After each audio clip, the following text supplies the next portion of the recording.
Hi and welcome back to another Amazon selling video. If you're new to my channel, my name is Nikki Kirk and I am still on my parents' back porch because the RV is still getting renovated. Really quickly, here's a few progress photos from the renovation so far. Because of all the renovations and under construction, like I'm sure you've heard from anyone who's ever remodeled or built anything, it takes a lot longer than you anticipate. So I wish we were actually out of Oregon already, but we are here. And so because of that, I have not actually gone sourcing in quite a while. I think like 4 weeks to be exact, and it's really tough. I'm actually going sourcing tomorrow, but so far haven't been sourcing. But it actually gave me a great opportunity to show you what real part-time Amazon looks like, because in this video I'm going to show you how I made $3,600 in profit from literally one sourcing trip, you guys. One time, 3 days work, and I made $3,600 last month on Amazon. So I actually recapped the sourcing trip I went on for that profit a couple weeks ago in a video, and I will link it here. But I went sourcing one day for like 10 or 12 hours, I can't remember, and then I packed it up. I did half of it one day and half of it another day, so we're gonna say, let's say 3 days all in, and it was probably 20 hours, if that. 3 days work, $3,000. I mean, you can't really beat that, right? You can do this part-time. I know I've always been doing it part-time, and I'm not, this part-time. Normally I go just 1 day a week, but because it's been a couple of weeks, I just thought it was a great opportunity to show you what's really possible once you get out there and keep doing it. In this video, I'm gonna go through some of the items I sold. Yes, I'm really gonna show them to you. Some of the elusive Walmart hidden clearance. I'm gonna walk you through sourcing grocery, because grocery was one of my top profitable categories last month. And then I'm going to show you some of the losers, some of the things that I had in stock toy-wise from holiday that just did not sell, and how much money I lost on them. And then last but not least, I will walk you through my week-by-week profit from January, just to show you like how things kind of go, because it did start rather slow. Okay, so if you watched my video a couple weeks ago that I talked about where I actually went sourcing for this, I did mention that I found some of these Walmart hidden clearance items, and here's what they were. I found these Jurassic Park characters on Walmart on the shelf in the clearance aisle, and they were all $1. You may have heard sellers talking about the Walmart hidden clearance, and if you're wondering what it just is something that is literally not marked on the shelf that it's clearance. So you're going down the Walmart aisle and you're thinking, oh, it's $9.99 or whatever the price tag is, but when you scan it with the Walmart app, it actually comes up as $1. In this instance, they were just randomly, haphazardly on the clearance shelf. There was no price at all, so I always use the Walmart app to scan to see what the price is, because you can price check on the app. I used to go and look for the little thing on the wall and scan it, but then someone told me, hey, you could just get the Walmart app, and that's what I already did for Target, so I was like, oh duh. So now I use the Walmart app, and when you do that, you'll find hidden clearance. They're not really hidden, they're just not posted on the aisle. So it's a great thing, because that means that someone didn't realize, because you better believe that if a customer walked by and saw it was $1, they would not have been there. But because they weren't marked, people didn't know, and I win when I come by and scan them. I literally could not believe that they were $1, and when you see how much money they made, that will show you why. So this one right here, I'm not even gonna pretend I can Isla Nubular something strike. I got it for $1, so I probably made $15 on that one. This one, again, $1, and I made $8.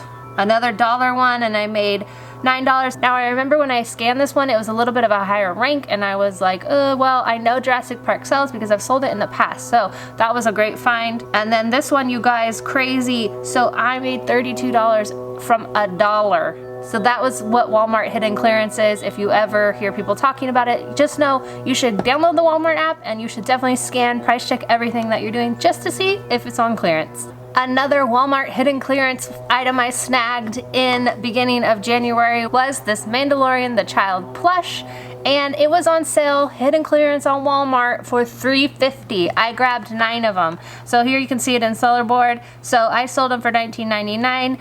I sold 9 of them, sales $179. You can see the Amazon fees, the cost of goods, so altogether it cost me $31.50 for them, and I made $88 on that one, so that was another great one that I sold in the month of January. This was a really funny experience, because I got so much stuff at that Walmart trip, and as I was checking out, there was a little boy ahead of me with his mom, and he was looking at my cart, commenting how much stuff I had, because you guys, it was overflowing. I needed 2 carts on the way out. And then he started counting all the different things, and his mom was like, oh gosh. But it was just so cute. But anyways, it's always funny stories at the cashiers, no matter what store you're at, when you have that much stuff. So really quickly, while we're talking toys, toys sell year round. They sell obviously more during Q4, but they honestly sell year round. So I get asked a lot, like, am I still sourcing toys? Are we still sending toys in FBA? Yes, because they sell year round. And you're always looking for the rank. For me, for toys, I always try to stick under 150,000, but they will sell year round. If you need help on getting in toys and all the big brands, I have my affordable new seller ungating guides, which can help you out. There's toys, topical, grocery, OTCs. You can get which one you want. There's 2 of them, or you can get the bundle and get them at a better price.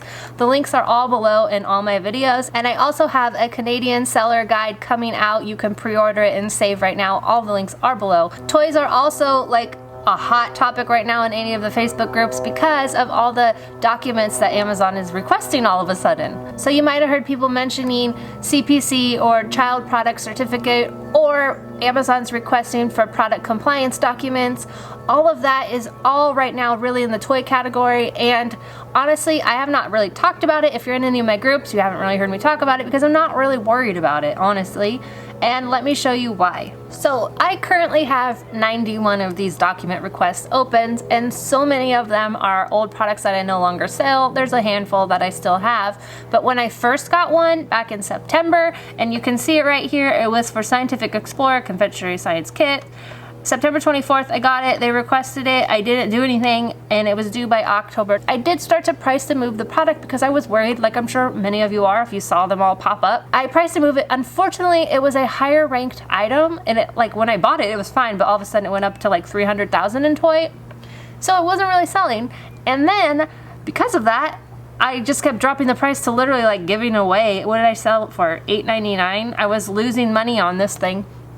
I was just trying to move it. But you'll see here are my orders. So it says I had to do something or the listing was going to be taken away by October 19th. And you can see here when the product actually sold. So nothing happened with the listing, and this is what I've been hearing across the board. So I'm really not worried about it. I'm not doing anything different. I'm still sourcing toys because they are high profit. Not this one, but normally they are high profit categories, and so I am not going to change anything. But honestly, you have to do what you want for your business. If Amazon does take any of them down, then I'll deal with it when it happens, which is kind of my attitude towards all things selling on Amazon. I'll deal with it when it comes up because there's too many other things to worry about. So anyways, I hope that is helpful to you, that you don't have to really worry about it. I'm not worried about it. If you want to try and get the documents, you can try and reach out to the brand, or if you have a supplier, so if you use my ungating guides, the supplier in that guide will be able to help you get some of them. They might not be able to help all of them, but you can definitely reach out and ask them. And you can also just fill out the little exemption form on Amazon and say this product's for kids over 12 if it is, and all that. But anyways, if you want to try it, it's not gonna hurt anything. Okay, moving on to groceries. So I have been asked in the past, is it smart, or do I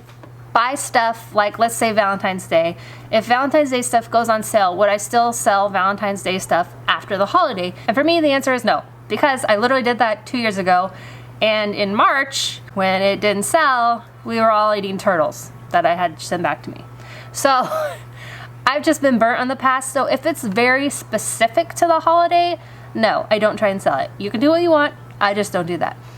Now, there are exceptions to this every once in a while. So if it's an item like a pumpkin spice something where it's kind of Halloween, but it's more fall, or this item I'm going to show you, it's a hot chocolate. Yeah, sure, it was because of Christmas that it was out there, but it's winter and cold weather hot chocolate drinking season right now for months, so people are still buying it. So when the rank is really good, then that is a very good indicator that it will still sell, and that is why I would buy it, because I always buy based on the rank. So let me show you that hot chocolate I'm talking about. Again, the software I'm using to show all this is Sellerboard. That's where I'm showing you my profit and these sales numbers. It's all from the desktop. They also have an app, and you can get 2 months free using the link below. But here we have this Swiss hot chocolate. So again, it's kind of Christmassy, but it's more winter. They were on sale at Walmart for $4.49, and I got 7 of them. So you can see here I sold $149 worth. I ended up making $70 gross profit. Cost of goods was $31. So my ROA on that one was 223%. Here is a Valentine's item that I found on that same sourcing trip, and it's Dove's Promises. It was a big bag from Walmart. They cost $6.98. which you can see here, that's how I make my SKUs. Walmart, $6.98, break even, $13.29, and I made $14.85 on them. The ROI was 106%. They sold for $24. So while Valentine's Day FBA selling is over, there's Easter coming up, you guys. It's actually out now, so you should be scanning Easter products out there right now. So I'm going to share one more Valentine's Day item that I sold. Well, kind of going to share it because it was an item that someone shared in the Bolo group that I found and I sold, and so thank you Bolo group members. But here it's a Valentine's Day chocolate. It cost me $5.98 and I made $14 on that one. It was lightweight and super easy to pack, so that was great. Thank you Bolo group. Again, Easter is coming, you guys, so get out there and scan Easter. Really quickly, I'm going to go through a couple more grocery items. I'm not sharing what they are because I'm still out there sourcing them, and so I don't want it to tank in price just yet.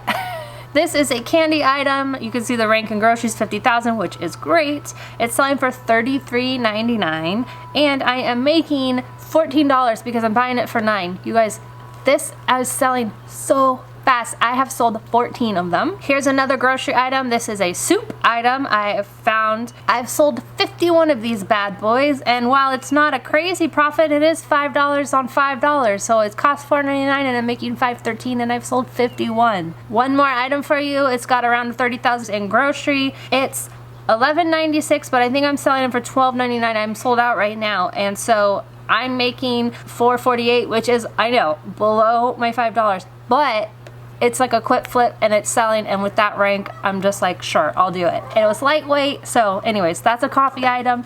Those are some of the grocery items I'm out there looking for, so definitely grocery is a great category. Again, I have my ungating guides if you need help in Canada or in the US. All right, so now to the losers. Here is what I lost money on in January. So I don't know if you remember, but when I was sourcing in October, I was like, oh, you guys, I'm gonna take a chance on this product. It's going to be hot for holiday. I really am not that kind of a risky buyer, but I went ahead and did it, and if I can find the video, I'm going to insert it here. So every Christmas there is like one toy that's the it toy, which is usually a bigger toy, and it's usually more expensive just right off the shelf. I don't know whether I found it or not, but I thought I would just take a chance on it this year. So I said I would circle back and let you know how it goes, and let me tell you, it was a great product for Amazon. Amazon never sold out of it. And it was expensive. It cost $74.88. It was $69.99. It was at Target, so I didn't use my resale certificate anyways, but I also wasn't using it at the time. And so I lost money on those. Do you want to know how much? There was 2 styles, and I mean, they were big. They were too big for the biggest size poly bag, so I had to go buy specific clear grocery bags. I just cut off the twist tie. I bought the stickers, the suffocation ones, put that on them, taped the bags closed, and then because they were oversized, they had to go to their own warehouse, and so that cost like $16 to ship. I think I had to do 2 different boxes because there were 3 of them would fit in one of the big Walmart boxes, and then it was just a whole thing. All this risk, and in the back of my mind, I thought, this is kind of dumb, but you know, whatever. I never take these risks. Let's just give it a shot. So they got to the warehouse in November. They didn't sell in November. They didn't sell in December. And finally at the end of January, when I marked them to losing money, they finally sold. So you can see here, I lost money on every one. On the first one, I lost $29, and on the second one, I lost $40 on every single one. So between the cost of the bags and the shipping, I lost over $150. I'm not a real risk taker buyer because anytime I do, it kind of backfires on me. So luckily I didn't go deep. Besides the fact that they were oversized, that was really only bad thing about them. But when I bought them, they would have made like $40, which honestly wasn't a good enough ROI. I really don't know what I was thinking. I think I just got caught up in the moment. It happens. So how to keep my risks down is I really look at the rank. I am always looking at the ranks. That is my go-to. If it doesn't have a rank, I don't buy it. If Amazon's selling it, I don't buy it. And if the rank is too high, I don't buy it. I have my free rank guide if you want to grab it. You just sign up for my email list and it's emailed right over to you after you confirm your email. The way to keep your risk down is to just buy stuff that are quick flips and they're going to sell. Like those grocery items, that $5 for $5, quick flip, money all day, and it's small, lightweight. So even with those losses and bad buys, I still made $3,600 off of one day sourcing, which is friggin' amazing. Honestly, I'm pretty shocked myself. Normally, if I don't go sourcing, the sales are not that great, but it's because I found really high profit, quick turning stuff that all sold. So let me just walk you through week by week what the profit and sales looked like, because I think it's interesting and good to know. Here we've got week 1, which does include some of December, which is why my profit number over here is a little different. But so we're seeing about $2,000 of sales and $300 in net profit. And then week 2, $2,000 of sales, $400 in profit. Week 3, $2,000 in sales, $500 in profit, so start getting a little better. And then week 4 is right around, so I sent my stuff in on the 15th, I believe, and so it started to hit in the inventory. It was like first available, like stuff does when you drop it off at the UPS store, and then it started to sell because it's like available, but not for a couple weeks. And so when it gets to the warehouse, that all changes, and it's now available now to ship to customers. And so you'll see the spike here.